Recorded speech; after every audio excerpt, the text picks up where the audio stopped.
anh này cái đôn chưa rồi โดนน sẽ có mò chưa ำบ่เนาะหมูก็มาบางก็มาเอ้ย ตัวนี้ประมาณปี2 ปีแล้วเนาะ นี่เป็นสารมาใหม่อีกงามๆเลยถ้าไม่เจ๊เนาะไม่เจ๊เนาะnàyไม่เจ๊ตะเบิน ก่อน ตะเบินเจ๊ตะเบินเจ๊บ่ตะเบินตานเจ๊บ่ บ่น่าตานบ่มันเจ้าแน่ตานแมกก่อนถามเราได้ขายบ่ได้ขายเนาะเป็นสารปูเอง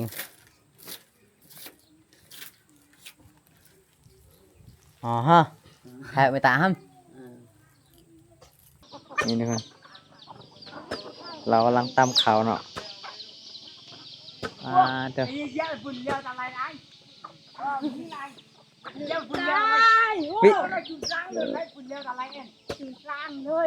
อันนี้บ้านยังเอ่ย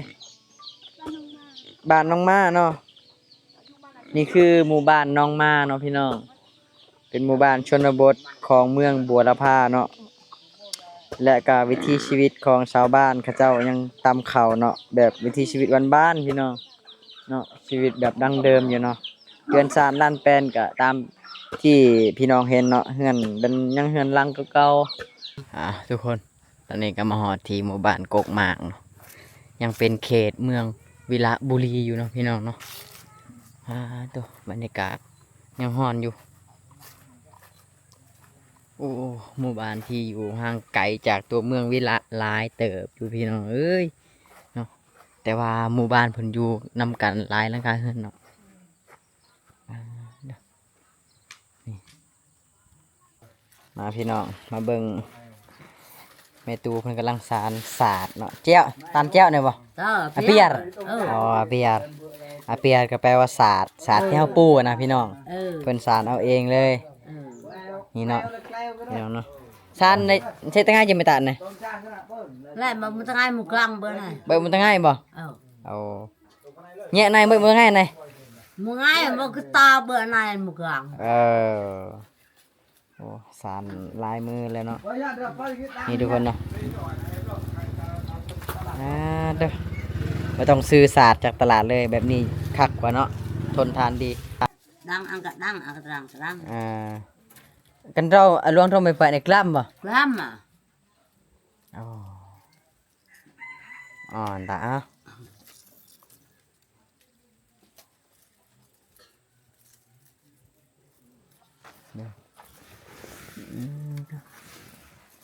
บาดอันคอเนาะ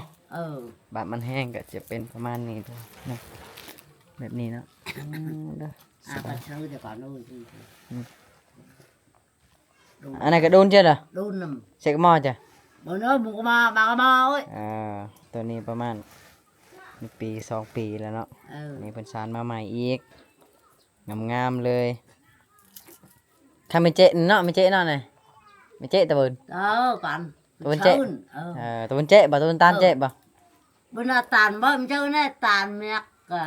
อน ถามเราได้ขายบ่ได้ขายเนาะเป็นสารปูเอง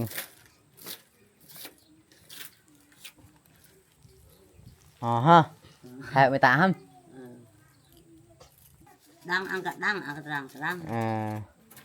กันเราลวงทงไปในกล้ามบ่ làm mà อ๋อตา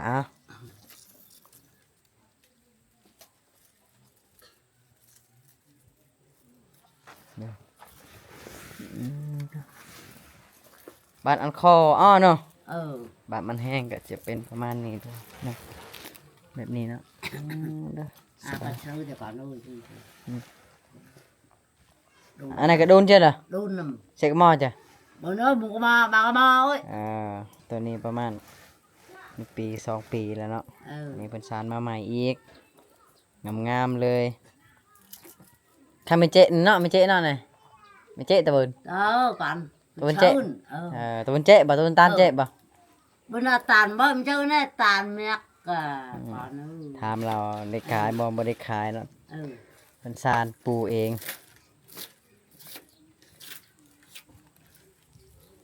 อ๋อฮะแพ้ไปตาฮัมนั่งรถไทยสิเมื่อบ้านเนาะโอ้เปิดสิเมื่อพูดนะพี่น้องนั่งรถไทยสิเมื่อบัวละพาเนาะ ตัวอีกใกล้เติบเลยพี่น้อง ไม่แพ้เป่าเนี่ย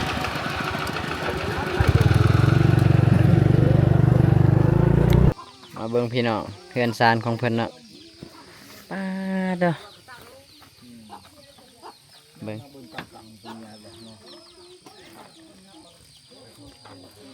ตกđôiบ่เจ้าแวะจ่าเลย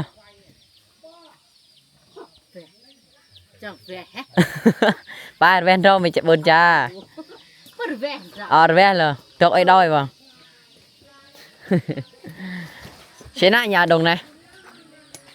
chế nạ đồng nhà nhà bên này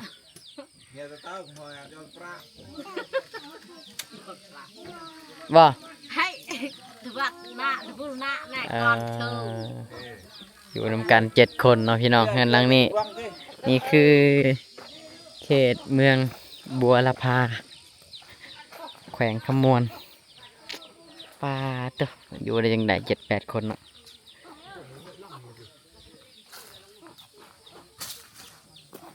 บรรยากาศยามแรง lại tuổi nào bên tuổi tiền tuổi ห้องนักบ่อายยาว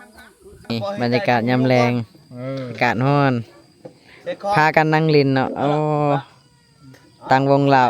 อยู่ใต้ต้นกกบักขามเนาะอากาศร้อนหลาย khi này là bao โอ้โหอากาศร้อนพากันลีแถวกกบักขามเนาะโอ้ขัดแทะ con rau พากันตั้งวงเหล่า mỗi nhung chai nhung mà hịch nó tăng nhà không ai con nó này hịch đang bài thế อืม ơiไปชัวเก็บอานามไปชัวประดงเลี้ยงเน้นกล้ำ bốn thế đồng liang mà hịch bô lùm nên nó căm lại nó lại nhỏ มันเอามันได้เบิ้ลอังกฤษอังกฤษพูดkết con đây เก็ดพูดล่ะ กับเบิ้ล เด้อ กินละบาร์กับเบิ้ลกินละโป้นกินตะเพื่อฮะทางกินละบาร์ก็ย้อน8 ล้าน cây con rung nhẹ sẽ bé nằm ngoài mà mạo cái sẽ cái tóc chân nhẹ này bằng đó bôi muối Ghê. mà ta lấy rục chưa được cương tôi này riêng cái thô một chút chưa bậtไปตุกหนึ่งแล้ว thế xem ai vô phên chưa tơ con อ้าวชัว หลังนี้เขาอยู่กันหลายคนพี่น้องดีพาพี่น้องมาเบิ่งเนาะ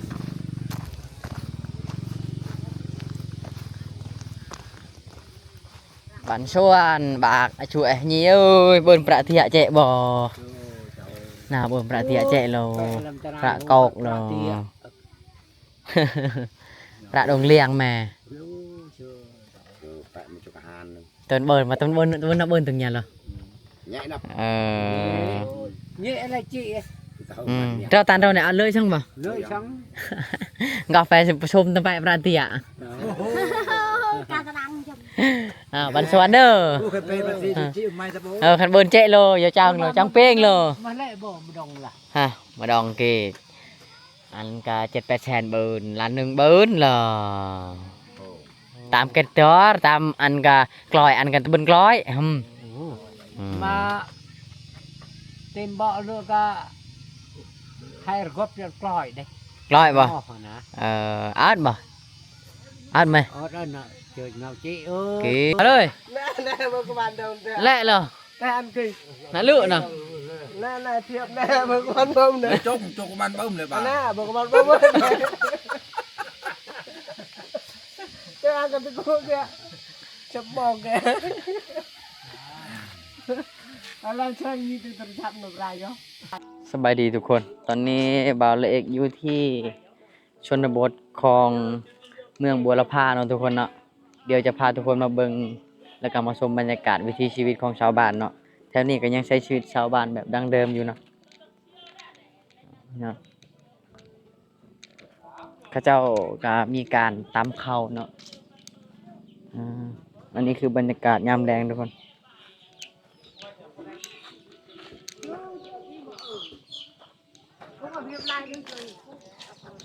ตัวชนบทแถวนี้เขาเจ้ายังตำข้าวอยู่เนาะหลายหมู่บ้านเขาเจ้าก็ยังตำบ่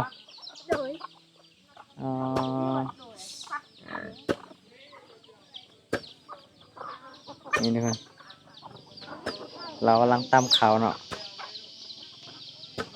เด้อ Ini dia punya tak lain ai. Oh, ini lain. Dia punya. Vị- Oh, nó chụp răng rồi lấy punya tak lain. Chụp răng thôi. อันนี้บ้านยังเอ่ยบ้านน้องมาเนาะนี่คือหมู่บ้านน้องมาเนาะพี่น้องเป็นหมู่บ้านชนบทของเมืองบัวลำพาเนาะและก็วิถีชีวิตของชาวบ้านเขาเจ้ายังตำข้าวเนาะแบบวิถีชีวิตบ้านๆพี่น้องเนาะชีวิตแบบดั้งเดิมอยู่เนาะเรือนซานล้านแปลนก็ตามที่พี่น้องเห็นเนาะเฮือนเป็นยังเฮือนหลังเก่าๆเนาะบ่ค่อยมีเฮือนหลังทันสมัยเทื่อเนาะครับเด้อ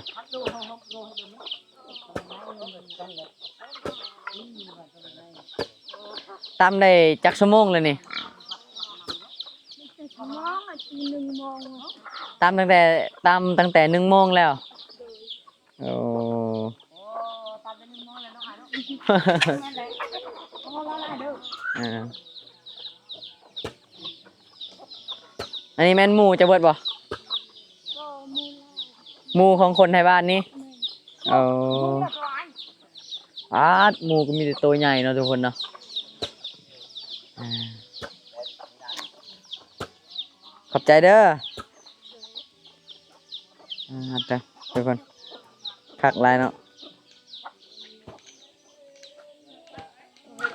บรรยากาศของหมู่บ้านก็สิประมาณนี้เนาะทุกคน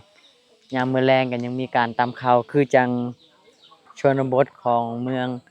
เซโปนอยู่เนาะพี่น้องแต่แถวนี้ก็เป็นหมู่บ้านชนเผ่าบรูเนาะ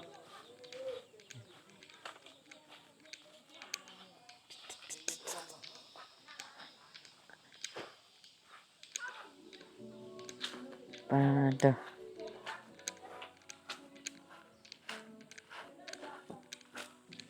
หมู่บ้านแบบเพียงดีนะทุกคนแบบน่าอยู่เนาะ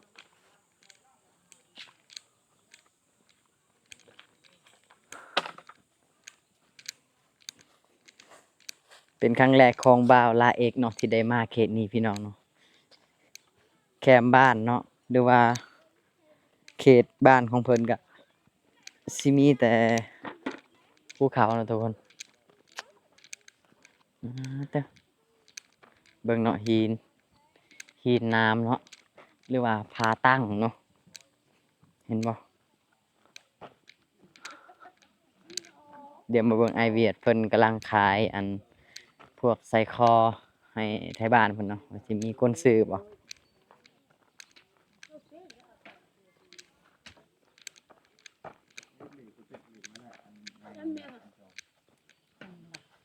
คันเจ้าอยู่จากี่บ่ Tekan rohan kan? จาปานไหนบ่จาแมงบ่ กินบักหมี่ Nghe nó chỉ cao cháu của bạn này. Nếu bạn này chỉ cao thôi nè. Hả? Như đang thôi nè. หนาวก็ดังไหม Đang ở vừa mà phải cười. ตัวหนาวดังเลยเขาเจ้ากำลังกินส้มบักหมี่เนาะตำบักหมี่กินกับแจ่วอืม Ăn chip bồn.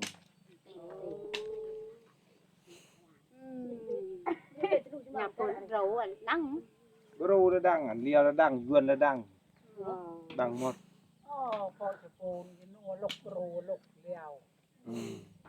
ไอ้บ่ ถามว่าแซวบ่มาแซว Cha lửa. น่ะเอาตัวจีนบ่ Mà ha cái chầm miệng. จะแมงบ่ Hôm nay chèo á. กินบักหมี่ดิบ Chầm miệng. Cha chín mà tăng té cái cha. Cha ngọt buộc nó chầm miệng. เด้อวิถีชีวิตชาวบ้านแถวนี้ยังเป็นชนบทที่แบบยังทุกข์ยากปากมองหลายเนาะทุกคนเนาะ Thì là mẹ bạn trồng đấy, đèn đấy. พาพี่น้องเนาะนี่พาพี่น้องมาชมบรรยากาศให้เต็มที่เนาะของหมู่บ้านน้องมาพี่น้องโอ้อ้อมหอบของหมู่บ้านมีแต่ภูเขาเลยหมู่บ้านน่าอยู่หลายพี่น้องเนาะหมู่บ้านแห่งนี้ทุกคนฮู้บ่ว่าเนาะถ้าไปเส้นนี้ก็สิออกเวียดนามเนาะติดกับชายแดนลาวเวียดนามอีกแล้วพี่น้องเนาะทางอันกวางบิงเนาะของเมืองเวียดนามทุกคนโอ้เด้อ